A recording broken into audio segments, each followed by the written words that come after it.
कहते हैं जब तक बाबा का बुलावा नहीं आता बिना उनकी मर्जी के कोई केदारनाथ नहीं जाता। ऐसा ही कुछ हम लोग के साथ हुआ। हम तो लखनऊ से सिर्फ मसूरी घूमने निकले थे। हम लोग का प्लान देहरादून मसूरी घूम के वापस आना था। हम में से किसी को नहीं पता था कि हम लोग का बुलावा आ चुका है, बाबा केदारनाथ के दर्शन मिलने वाले। हम लोग अपनी कार से ही देहरादून और मसूरी घूमने गए थे। देहरादून और मसूरी घूमने के बाद हम लोग मसूरी में अपने रूम पे ही थे। अचानक से टीवी में फ्लैश हुई एक न्यूज जो कि केदारनाथ के बारे में थी। उस न्यूज को देखने के बाद केदारनाथ यात्रा के बारे में हम सभी लोग सोचने लगे और प्लान करने लगे कि मसूरी से केदारनाथ की यात्रा हो सकती है कि नहीं हो सकती। आपस में सभी ने अपना अपना फोन उठाकर गूगल पर सर्च करना शुरू कर दिया कि कैसे हम मसूरी से केदारनाथ जा सकते हैं, क्या टूर प्लान बनाना होगा हमें और कौन कौन सी तैयारी करनी होगी, क्योंकि हम लोग घर से बिल्कुल भी केदारनाथ की तैयारी करके नहीं गए थे। यहाँ तक कि हम लोग के पास एक भी वोलन स्वेटर नहीं था, ना ही कोई रेनकोट था, क्योंकि जानकारी करने पर पता चला था केदारनाथ में कभी भी बारिश हो सकती है और टेम्परेचर भी माइनस में रहता है, जो कि हमारे लिए बड़ी समस्या हो सकती। काफी सोचने और विचार करने के बाद आखिरकार हम लोग का प्लान केदारनाथ के लिए बन चुका। अब हम लोग केदारनाथ की यात्रा करने के लिए बिल्कुल तैयार हो चुके थे। पूरी डिटेल हम लोगों ने निकाली थी और हम लोगों ने अपने रूम से ही देहरादून से सोनप्रयाग के लिए बस की टिकट ऑनलाइन ही कर ली थी, जो कि हमको 700 रुपए पर व्यक्ति के हिसाब से पड़ी। मसूरी से कोई भी बस डायरेक्ट सोनप्रयाग के लिए नहीं मिलती, इसीलिए हम लोगों ने अपनी टिकट देहरादून से सोनप्रयाग के लिए बुक की थी। हम लोग अपनी कार से ही केदारनाथ तक जा सकते थे, लेकिन वहाँ पर पता करने पर जानकारी हुई कि इस समय रास्ता बहुत खराब है, बरसात भी हुई है और हमारे साथ जितने भी लोग थे उनको किसी भी प्रकार का एक्सपीरियंस नहीं था पहाड़ों पर गाड़ी चलाने का। इसलिए हम लोगों ने निर्णय लिया कि हम बाई बस ही केदारनाथ की यात्रा करेंगे, हम अपनी कार कहीं पे भी पार्क कर देंगे। इसलिए दूसरे दिन सुबह सुबह हम लोगों ने मसूरी विजिट की। मसूरी विजिट करने के बाद हम लोग देहरादून के लिए निकल चुके थे। हम लोग शाम को 6 बजे तक देहरादून पहुँच चुके थे। देहरादून में हम लोगों ने एक होटल देख लिया। होटल में ही कार पार्किंग की बातचीत कर ली, तो वहाँ पे हमको 500 रुपए कार पार्किंग के लिए बोला गया 6 दिन के लिए। तो हम लोगों ने वहीं पे अपनी कार पार्किंग का डिसीजन ले लिया और देहरादून पहुंचने के बाद हम लोग को थोड़ी सी खरीदारी भी करनी थी, क्योंकि किसी के पास भी स्वेटर और रेनकोट नहीं थे। इसलिए होटल पहुंचने के बाद हम लोग सबसे पहले निकल गए खरीदारी करने के लिए। खरीदारी करने पे सभी ने अपने लिए एक रेनकोट खरीदा और स्वेटर खरीदे। खरीदारी करने के बाद हम लोग वापस अपने होटल में अब आ चुके थे। होटल में वापस आने के बाद सभी ने खाना खाया और खाना खाने के बाद सभी अपने रूम में आ गए। अब सिर्फ मन में एक ही बात बार बार आ रही थी, कितनी जल्दी बाबा केदारनाथ के हम लोग को दर्शन होंगे। हम लोग बात करते करते कब सो गए हम लोग को पता ही नहीं चला, लेकिन सभी ने सोने से पहले 3 बजे का अलार्म लगा दिया था, क्योंकि हमारी जो बस थी वो देहरादून के परेड ग्राउंड से 5 बजे की थी। इसीलिए सभी अपने फोन में अलार्म लगा के ही सोए थे। सुबह 3 बजे एक साथ सभी के अलार्म चालू हो गए। हम सब लोग उठ गए और तैयार होने लगे। करीब 1 घंटे के बाद हम लोग तैयार हो गए। फिर रूम चेकआउट करके पैदल ही बस स्टॉप तक चले गए, क्योंकि देहरादून में परेड ग्राउंड से सोनप्रयाग के लिए बस मिलती है और हमारा होटल परेड ग्राउंड के पास में ही था। हम लोग पैदल ही परेड ग्राउंड पहुंचे, लेकिन अभी हमारी बस नहीं आई थी। इसीलिए वहाँ पर हम लोगों ने एक कप चाय पी और बस का वेट करने लगे। करीब 10 मिनट बाद हम लोग की बस आ गई। फिर हम लोग अपनी अपनी सीट पर बैठ गए और यहीं से हमारी केदारनाथ की सुहाने सफर की शुरुआत हुई। देहरादून से सोनप्रयाग की दूरी लगभग 247 किलोमीटर की है, इसीलिए हमारा सफर 8 से 9 घंटे का होने वाला था। हमारी बस देहरादून से बिल्कुल सही समय पर चली थी। बस चलते ही पूरे बस में जय केदारनाथ जय केदारनाथ जय केदारनाथ के जयकारे गूंजने लगे। पूरी बस का माहौल पूरी तरीके से भक्तिपूर्ण हो चुका था। लगभग 2 घंटे के सफर के बाद हम लोग की बस एक ढाबे पर रुकी। बस वाले ने यहाँ पर सभी को नाश्ता पानी करने के लिए बुलाया और लगभग सभी लोगों ने यहाँ पे नाश्ता भी किया। नाश्ता करने के बाद एक बार फिर से हमारी यात्रा शुरू। पूरे रास्ते भर बस कभी इस पहाड़ के ऊपर जाती तो कभी किसी पहाड़ से नीचे आती। पूरे रास्ते भर यही सिलसिला चलता रहा। अब बस वाले ने सीधे बस गुप्तकाशी में आके रुका। गुप्तकाशी से सोनप्रयाग की दूरी मात्र 31 किलोमीटर की बचती है। गुप्तकाशी पहुँचते पहुँचते 4 बज चुके थे और सभी को भूख भी बहुत तेज की लगी हुई थी। सबने हल्का हल्का खाना खाया। गुप्तकाशी में बस करीब 40 मिनट तक रुकी और फिर से एक बार हमारी यात्रा शुरू हो गई। गुप्तकाशी के बाद का जो रास्ता है वो काफी खतरनाक लगा हमको। इस टाइम काफी खराब भी था। जानकारी करने पर पता चला कि यहाँ चारों धाम प्रोजेक्ट के तहत काम चल रहा है, तो आने वाले टाइम में रास्ता काफी अच्छा हो जाएगा और केदारनाथ और चारों धाम की यात्रा काफी आसान हो जाएगी। गुप्तकाशी से ही हम लोगों को ठंड लगनी शुरू हो चुकी थी और हम लोगों ने अपने अपने स्वेटर पहन लिए थे। शाम को करीब 6 बजे हम लोग सोनप्रयाग पहुँचे। सोनप्रयाग पहुँचने के बाद सबसे पहले हम लोगों ने अपने लिए रूम का इंतजाम किया। हम लोग को सोनप्रयाग में 800 रुपए का रूम मिला, जिसमें कि 5 पर्सन रुक सकते थे। हम यहाँ पर आपको बता दें कि हम अपनी यात्रा टोटल 5 लोगों के साथ कर रहे थे। रूम पर पहुँचते ही हम सभी 5 लोग जाके सीधे बेड पर गिर पड़े, क्योंकि बहुत ज्यादा सभी थक गए थे। सभी ने कुछ देर आराम किया और फिर एक बार हम लोग खाना खाने रूम से बाहर निकले। सोनप्रयाग में बहुत ज्यादा ठंड थी, क्योंकि हम लोग की यात्रा अक्टूबर में हो रही थी। टेम्परेचर 4 से 5 डिग्री का रहा होगा। हम लोग को अपने स्वेटर नाकाफी लग रहे थे, क्योंकि सभी को ठंड बहुत ज्यादा लग रही थी। कई सारे होटल देखने के बाद हम लोग एक होटल पर खाना खाने बैठे, जिसमें 120 रुपए प्रति थाल के हिसाब से हमको खाना दिया गया। इसमें हमको 4 रोटी, दाल, सब्जी, चावल, अचार, मतलब 120 रुपए में आपको भरपेट खाना खाने को सोनप्रयाग में मिल जाता है। खाना खाने के बाद हमने एक कप चाय पी और वापस रूम पर आ गए। कब सो गए पता ही नहीं चला। सुबह सुबह 5 बजे आँख खुली तो उस समय सोनप्रयाग में सन्नाटा बहुत था। मंदाकिनी नदी के कलकल की आवाज साफ सुनाई दे रही थी। मैं सब लोगों को उठाकर एक बार फिर से सोने की असफल कोशिश करने लगा, क्योंकि अक्टूबर का महीना था तो ठंड बहुत ज्यादा थी। किसी की भी हिम्मत नहीं हो रही थी नहाने की, लेकिन सबने गर्म पानी से स्नान किया और फिर जल्दी जल्दी तैयार होकर हम लोग रूम से बाहर निकल आए। और हम लोग के पास जितना एक्स्ट्रा सामान था वो सारा हमने रूम पर छोड़ दिया और एक बैग में अपना जितना भी जरूरी सामान था वो साथ रख लिया। अब हम सभी लोग बहुत ज्यादा रोमांचित हो रहे थे। रूम से निकलने के बाद हम लोगों ने 4 आलू के पराठे नाश्ते में लिए और फिर सोनप्रयाग से गौरीकुंड के लिए निकल पड़े। सोनप्रयाग से गौरीकुंड के लिए टैक्सी मिलती है, जिसमें पर व्यक्ति के हिसाब से 30 रुपए हम लोग को देने पड़े। हम 5 से 7 मिनट में ही गौरीकुंड पहुंच चुके थे। गौरीकुंड से केदारनाथ की पैदल यात्रा की शुरुआत होती है। गौरीकुंड में बहुत सारे घोड़े, पालकी, खच्चर वाले भी मिल जाते हैं। जो लोग पैदल यात्रा नहीं करना चाहते, खच्चर, पालकी, घोड़े से भी यात्रा कर सकते हैं, लेकिन हम लोग पैदल यात्रा कर रहे थे। गौरीकुंड में ही गौरी माता मंदिर सबसे पहले यहीं दर्शन होते हैं और यहीं पे आपको तृप्त जल कुंड भी है, जिसमें कि आप स्नान कर सकते हैं। लेकिन कोविड की वजह से इस समय कुंड में स्नान करना पूरी तरीके से प्रतिबंधित था और हम लोग तो पहले ही रूम से स्नान करके निकले थे। अब हम लोग गौरीकुंड से केदारनाथ की चढ़ाई के रास्ते पर थे। मन में थोड़ा सा डर और लालसा भी थी,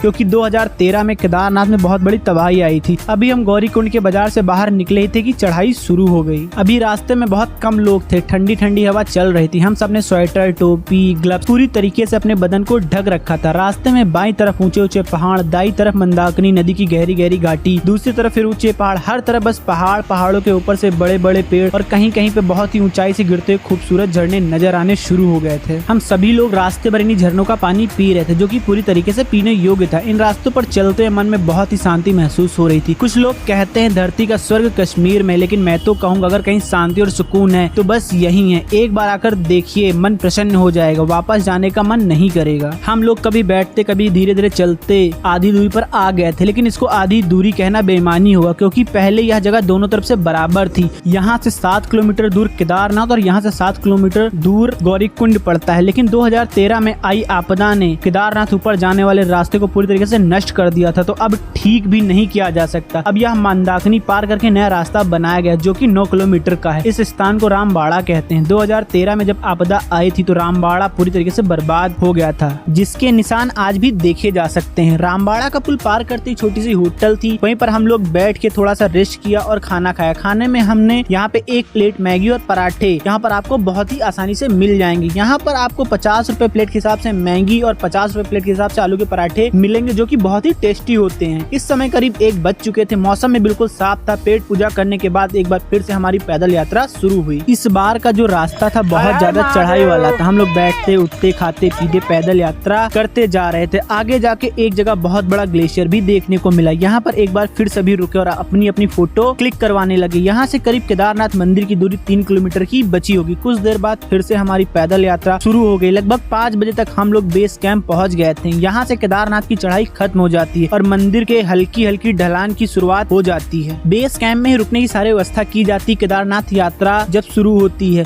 यहीं पे आपको GMVN के गेस्ट हाउस मिल जाएंगे, डोरमेटरी भी मिल जाती है। लेकिन हम लोग का प्लान मंदिर के पास में ही जाके रुकने का था, क्योंकि हमारी जो यात्रा हो रही थी ये अक्टूबर के महीने में हो रही थी। इस समय केदारनाथ यात्रा में बहुत कम भीड़ होती है। हम लोग बेस कैंप से जैसे ही थोड़ा सा आगे बढ़े, यहीं से हम लोग को बाबा केदारनाथ मंदिर के पहले दर्शन हुए। यहीं से मंदिर दिखना शुरू हो चुका था। बेस कैंप पहुंचते ही ठंड बहुत ज्यादा बढ़ चुकी थी। अब हम में से किसी को भी ठंड बर्दाश्त नहीं हो रही थी, क्योंकि हम लोग अपनी यात्रा पर बिना किसी तैयारी के ही निकल आए थे। हम लोग के पास सिर्फ वही स्वेटर थे जो कि हम लोगों ने देहरादून से खरीदे थे। इसके अलावा हमारे पास ठंड से बचने के लिए कुछ भी नहीं था। अब हम लोग को मंदिर बहुत दूर लग रहा था और रास्ते में बस 1-2 लोग ही नजर आ रहे थे। फिर भी हम लोग धीरे धीरे चलते चलते मंदिर तक पहुंच गए। इस समय मंदिर में आरती शुरू होने जा रही थी। जैसे हम लोग मंदिर के सामने पहुंचे, वहाँ पहले ही बहुत से भक्त बैठे हुए थे। हम लोग भी वहीं बैठ गए। अब इसे विश्वास कहें या चमत्कार, जहाँ कुछ देर पहले हम सभी को ठंड की वजह से बहुत ज्यादा प्रॉब्लम हो रही थी, अब अचानक से ठंड गायब हो चुकी है और हम लोग पूरी तरीके से नॉर्मल हो चुके थे। करीब 1 घंटे तक आरती पूजा होती रही, लेकिन इस समय मंदिर के अंदर जाने की अनुमति किसी को नहीं थी। इसलिए बाहर से ही सबने दर्शन किए और वापस आकर मंदिर के पास ही एक रूम ले लिया, जिसका की चार्ज 1000 रुपए था। लेकिन इस रूम में गीजर की सुविधा उपलब्ध नहीं थी। इसके लिए 100 रुपए पर बाल्टी के हिसाब से हमारा रेट तय हुआ पानी के लिए। फिर सभी लोग रूम पर पहुंचते सीधे अपने बिस्तर में लेट गए। करीब 1 घंटे बाद हम लोगों ने चाय ऑर्डर की, फिर ऊपर ही खाना खाने चले गए। हमारे रूम के ऊपर ही खाने की व्यवस्था थी। यहाँ भी आपको 150 रुपए पर व्यक्ति हिसाब से भरपेट खाना खाने को मिल गया हम लोगों को, लेकिन थकावट होने की वजह से खाना बिल्कुल भी अच्छा नहीं लग रहा था। फिर भी हम लोगों ने थोड़ा थोड़ा खाना खाया और चाय ऑर्डर करके नीचे आ गए। कुछ देर बाद हमारी चाय आ गई, फिर हम सबने चाय पी और चाय पीने के बाद सोने चले गए। फिर कब हम सो गए इसका पता ही नहीं चला। सुबह सीधे 7 बजे आंखें खुली, फिर जल्दी जल्दी सब लोग तैयार होने के लिए चले गए। हम लोग को नहाने के लिए यहाँ पे 3 बाल्टी गर्म पानी भी लेना पड़ा। अब हम लोग बाबा केदारनाथ के दर्शन करने के लिए निकले। सुबह सुबह मंदिर का मनोरम दृश्य देखकर मन प्रफुल्लित हो गया। चारों तरफ ही सुंदरता बिखरी पड़ी थी। मन तो हो रहा था कि यहीं रह जाएं। फिर हम लोगों ने प्रसाद लिया और दर्शन करने की लाइन में लग गए। हम लोग की बारी आने पर हम भी मंदिर के अंदर गए। मंदिर के अंदर जाते ऐसा लगा जैसे किसी और जगह आ गए। मंदिर के बाहर का तापमान जहाँ -1 से 2 डिग्री था, वहीं मंदिर के अंदर का तापमान 15 से 20 डिग्री था। मंदिर के अंदर जाते ही सारी थकान दूर हो चुकी थी। मंदिर में गर्भगृह में भगवान शंकर की अद्भुत ज्योतिर्लिंग विराजमान है, जिसके हम लोगों ने दर्शन किए